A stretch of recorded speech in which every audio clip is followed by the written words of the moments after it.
Yes మనతో పాటు మంత్రి కొల్లు రవీంద్ర గారు ఉన్నారు. రవీంద్ర గారు, జీ తెలుగు న్యూస్ కోసం సమయం కేటాయించిన ధన్యవాదాలు సార్. నమస్కారం అండి.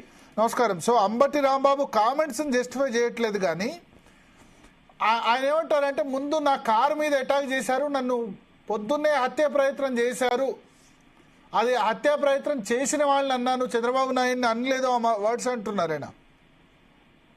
కాదని బరి తెగించి ఒళ్ళు బలిసి కొవ్వెక్కి కొట్టుకుంటూ మాట్లాడివి ఇవాళ వాళ్ళు రెచ్చగొట్టే కార్యక్రమాలు చేస్తా ఉన్నారు. ఇవాళ జగన్మోహన్ రెడ్డి గతంలో కూడా అతను ముఖ్యమంత్రిగా ఉన్నప్పుడు చేసిన కార్యక్రమాలు చూసాం. పార్టీ ఆఫీస్ మీద పడి తగలబెట్టిన ప్రయత్నం చేయటం, చంద్రబాబు నాయుడు గారి ఇంటి మీదకి వచ్చి దాడి చేయాలని ప్రయత్నం చేయటం, ఇవన్నీ కూడా చూసినప్పుడు ఆ వ్యక్తుల్ని ఆయన ప్రోత్సహించారు. ఇవాళ అదే సంస్కృతి మళ్ళీ జగన్మోహన్ రెడ్డి ఈరోజు పదవి పోయిన 11 సీట్లకే రాష్ట్ర ప్రజలు పరిమితం చేసినా కూడా సిగ్గు లేకుండా వాళ్ళని రెచ్చగొట్టి రప్ప అని చెప్పి, అదే విధంగా ఎవరైతే పరుష పదజాలంతో మాట్లాడుతూ ఉన్నారో వాళ్ళని చూస్తుంటే నిజంగా సిగ్గు అనిపిస్తా ఉంది. చాలా ప్రజలందరూ కూడా చేదరించుకుంటున్నారు, అయినా కూడా వాళ్ళకి బుద్ధి రావట్లేదు. ఇవాళ అటువంటి ఇదే ప్రోత్సహిస్తున్నారు. ప్రతి ఒక్కరు కూడా మాట్లాడేదే ఇష్టం, నోరు ఉంది కదా అని చెప్పి అడ్డదిడ్డంగా మాట్లాడితే ఎవరు ఊరుకోరు, ఖచ్చితంగా తిరగబడతారు. ప్రజలే తిరగబడుతున్నారు. ఇప్పుడు ఇవాళ వాళ్ళు మాట్లాడినటువంటి ప్రతి మాటకి వాళ్ళు రేపు పొద్దున్న జవాబు చెప్పుకోవాల్సినటువంటి పరిస్థితి వస్తుంది. ఇవాళ రోడ్ల మీద తిరిగే పరిస్థితి ఉండదు వాళ్ళకి. ఇలాగే మరి వాళ్ళు మాట్లాడినటువంటి మాట, భాష, వాళ్ళు ప్రవర్తించిన విధానం గతంలో అంటే వాళ్ళు అలా చేశారు కాబట్టే కదా వాళ్ళకి అధికారం పోయి మీ చేతుల్లో పెట్టారు ప్రజలు.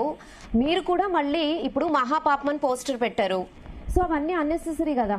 సో వాళ్ళ నాయకుడిని వాళ్ళు కాపాడుకోవడానికి, లేకపోతే ఆయన్ని సాటిస్ఫై చేయడానికి ఆ పోస్టర్ తీయడానికి వెళ్లారు.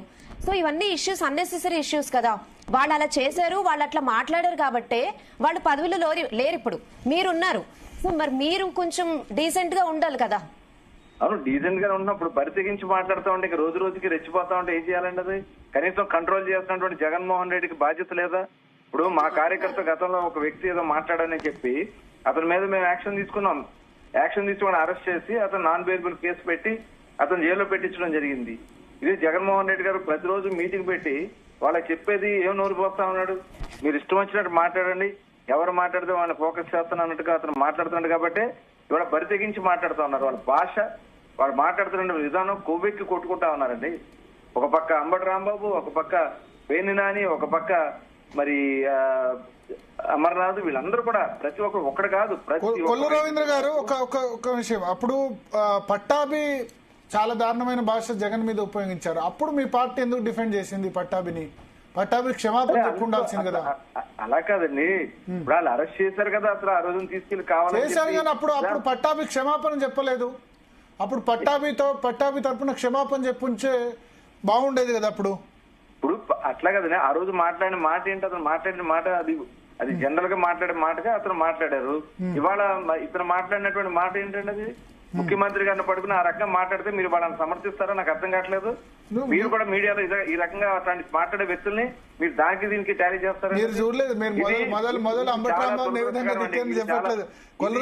దురదృష్టకరం. ఈ సంప్రదాయం పోవాలా?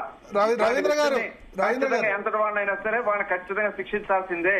శిక్షించడమే కాదు, అవసరమైతే వాళ్ళ మీద చట్టపరంగా చర్యలు తీసుకోవాలి. చట్టపరంగా చర్య తీసుకోండి. భవిష్యత్తులో ఇలాంటి మాటలు మాట్లాడే వ్యక్తుల మటుకి ఎవరిని కూడా టాలరేట్ చేయకూడదండి. అది ఇవాళ ఎందుకంటే ఇవాళ నిజంగా సిగ్గుపడతా ఉన్నాం. ప్రజాస్వామ్యంలో మనం ఎటువైపు వెళ్తా ఉంది, ఎటువైపు తీసుకెళ్తా ఉన్నారు.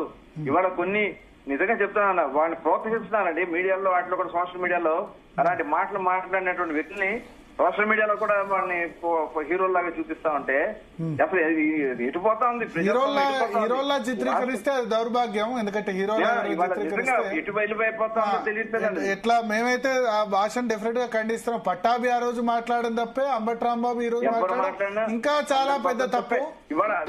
అసెంబ్లీలో ఇంకో మాట అసెంబ్లీలో జగన్ గనక అదే రోజు చంద్రబాబు నాయుడు సతీమణిని అవమానించినప్పుడు ఉంటే ఇలాంటి పరిస్థితి జగన్ కు పట్టేది కాదు. ఓకే, ఆయన ఎంకరేజ్ చేయబట్టి నేను నా విశ్లేషణలో అదే చెప్పాను. కొడాలి నానిని లేకపోతే వల్లభనేని వంశీని ఎంకరేజ్ చేయడం వల్లే ఈ సిచ్యువేషన్ వచ్చిందని. కానీ ఇప్పుడు మీ పార్టీ కొంత డిఫరెంట్ గా ఉండాలి కదా. చంద్రబాబు నాయుడు గారు ఇంటి మీదకి దాడి చేయడానికి వచ్చినటువంటి జోగి రమేష్ తీసుకెళ్లి మంత్రి పదవి ఇచ్చాడు. నా విశ్లేషణలో అదే చెప్పాను ముందు. ఎస్, ఇవన్నీ చేశారు కాబట్టి వైసీపీని ఓడగొట్టారు. ఎవరైనా సరే సార్, ఇప్పుడు నేను చెప్పేది ఒకటే, ఇలాంటి మాట్లాడినటువంటి కొవ్వెక్కి కొట్టుకున్నటువంటి వ్యక్తుల్ని ఖచ్చితంగా ప్రజలు తిరగబడతారు, వాళ్ళ మీద ఖచ్చితంగా చర్యలు వాళ్ళే ప్రజలే బుద్ధి చెప్తారు. ఇవాళ ఒక్కొక్కరు కొంత డిఫరెంట్ గా ఉండే ప్రయత్నం ఎందుకు చేయలేదు అంటారు? వాళ్ళలా కాకుండా మీరు ఇవాళ అటాక్ చేయకుండా ఉంటే ఇంకా అంబట్రామ్ మీద కోపం వచ్చేది కదా. ప్రజలండి, ప్రజలు తిరగబడతారు అక్కడ, ప్రజలది మేం కాదు, ప్రజలు తిరగబడతారు. అంటే మీ పార్టీ వాళ్ళే కౌన్సిలర్స్, మేయర్స్ వాళ్ళందరూ ఉన్నారు. ఇప్పుడు జగన్మోహన్ రెడ్డి గారు ఏం మాట్లాడారు ఆ రోజున, మా వాళ్ళకి చీవి నెక్తులు ఉండదా, తిరగబడరా అని చెప్పి మాట్లాడాడు. ఇవాళ అదే పరిస్థితి. ఎంత దానికి ఒక లిమిట్ లేదు, కంట్రోల్ చేయలేకపోతున్నారు జగన్మోహన్ రెడ్డి. వేస్ట్ కార్డు ఆయన కంట్రోల్ చేస్తున్నాడా లేకపోతే వాళ్ళు రెచ్చగొడతామని తెలియట్లేదు. ఇవాళ రోజు రోజుకి శృతి మించిపోయి మాట్లాడుతున్నారు వాళ్ళు. చంద్రబాబు నాయుడు గారు అంటే ఆయనకి అసలు వీళ్ళు దేనికి సరిపోతారండి? చంద్రబాబు నాయుడు గారి గురించి మాట్లాడతాక అసలు వీళ్ళు దేనికి సరిపోతారు? చంద్రబాబు అని ఏకవచనంతో మాట్లాడతాం, పరికరాన్ని పిత్తి పిరుగులు కూడా మాట్లాడుతా ఉన్నారు చంద్రబాబు అని చెప్పి. ఏంటిది? ఎక్కడ పోతా ఉంది? ఇదేనా ప్రజాస్వామ్యం అంటే? ఇదేనా ఒక రాజకీయ పార్టీ నడిపే వ్యక్తి ఆ పార్టీలో ఉన్నటువంటి వ్యక్తిని కంట్రోల్ చేయాల్సినటువంటి అవసరం ఉందా లేదా? నిజమండి, ఇది చాలా దురదృష్టకరం. ఏమైనా సరే ఇట్లాంటిది మళ్ళీ ఎటు పరిస్థితులు రాకటానికి వీల్లేదండి. ఇది దాని మీద కఠినమైన చర్యలు తీసుకోవాల్సిందే. ఇప్పుడు కొద్దిసేపటి క్రితం వైసీపీ కార్యాలయం నుంచి ప్రెస్ రిలీజ్ వచ్చింది, ఆయన ప్రాణాలకే ప్రమాదం ఉంది, అక్కడ డీజీపీ రెస్పాండ్ కావట్లేదు, సిఎస్ రెస్పాండ్ కావట్లేదు, డీజీపీని కలిసేందుకోసం మేకతోటి సుచరిత వాళ్ళని పంపిస్తున్నాం అని చెప్పి జగన్ కొద్దిసేపటి క్రితం ట్వీట్ చేశారు. అట్లాగే ఉదయం పోలీసు లేకపోతే ఏమయ్యేవాడు అక్కడ?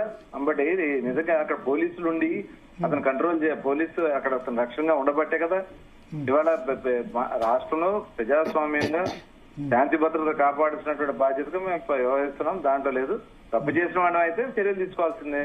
దాంట్లో పోలీసు వాళ్ళ చర్యలు వాళ్ళు తీసుకుంటారు. చట్టపరం చేయొద్దు అంటారా? జగన్మోహన్ రెడ్డి ఏం చెప్తాడు? వీళ్ళందరినీ పంపించి ఇప్పుడు అక్కడ అంతా కూడా కంట్రోల్ చేస్తున్నారు, పోలీసు అంతా కూడా కంట్రోల్ చేస్తున్నారు. ఖచ్చితంగా అతని మీద మరి ఉన్నటువంటి దాని మీద చట్టపరంగా చర్యలు తీసుకుంటారు. అరెస్ట్ చేసే అవకాశం ఉందా? ఈ రాత్రి అరెస్ట్ చేస్తారా? అది పోలీసు తీసుకుంటారండి, వారి నిర్ణయం తీసుకుంటారు. అంటే మీ పార్టీ కార్యకర్తలు ఇప్పుడు ఇవాళ ఉదయం నుంచి ఆగ్రహంగా ఉన్నారు. అసలు మొదలు అక్కడ ఫ్లెక్సీల విషయంలో ఆయన వెళ్ళినప్పుడు ఆయన కారును కొట్టారు, కారును ధ్వంసం చేశారని ఆయన అంటారు. మొదటిగా మీ వైపు నుంచి రెచ్చగొట్టే ప్రయత్నం చేశారని అంటున్నారు ఆయన. ఇవాళ కాదు కదా, ఇప్పుడు ఇవాళ అపవిత్రం చేశారు. తిరుమల తిరుపతి దేవస్థానంలో ఒక అపవిత్ర కార్యక్రమాన్ని చేశారు. అవన్నీ కూడా బయటకు వచ్చినాయి. దాని మీద ఈ రోజు వచ్చినటువంటి దానికి సమాధానం చెప్పుకోవడం చేతకాక ఇవాళ వచ్చి అక్కడ రెచ్చగొట్టి జనాన్ని రెచ్చగొట్టే కార్యక్రమాలు చేస్తారు. గుళ్ళ దగ్గరకు వచ్చి ఏదో అది ఉత్సవాల్లాగా చేస్తారు. మన జగన్మోహన్ రెడ్డి పుట్టినరోజు అని చెప్పి ఏం చేశారండి? అది ఏది మూగ జీవాలను కోసి రక్తాలను చిందించి ఇదే సంస్కృతి, రాక్షస సంస్కృతి. నిజంగా ఇప్పుడు రప్ప అనే మాట మాట్లాడినప్పుడు జగన్మోహన్ రెడ్డి గారు నిజంగా ఖండించాలా? ఖండించకుండా ఇదేముంది సినిమా డైలాగ్ అన్నట్టు మాట్లాడినటువంటి పరిస్థితి ఒక జగన్మోహన్ రెడ్డి. దీనికి పూర్తి కారణం ఇలా బరి తెగించి వీడు మాట్లాడుతున్నారు. దీనికి పూర్తి కారణం కర్త కర్మ క్రియ మొత్తం కూడా జగన్మోహన్ రెడ్డి. దీనికి ప్రజలందరూ కూడా తెలుసుకుంటున్నారు. ఇప్పుడు మేము మాట్లాడుతాం కదా, ప్రజలు చెప్తున్నటువంటి భాష కంట్రోల్ చేయాలా. ఒక లీడర్ అన్నవాడు వాళ్ళ కార్యకర్తల నాయకులు కంట్రోల్ చేయనివాడు ఇంకా లీడర్ ఏంటండి అతను? నిజంగా ఇది చాలా దురదృష్టం ఈ రాష్ట్రం, ఈ సంస్కృతి. Okay okay okay thank you Ravindra గారు, జీ తెలుగు కోసం సమయం ఇచ్చినందుకు.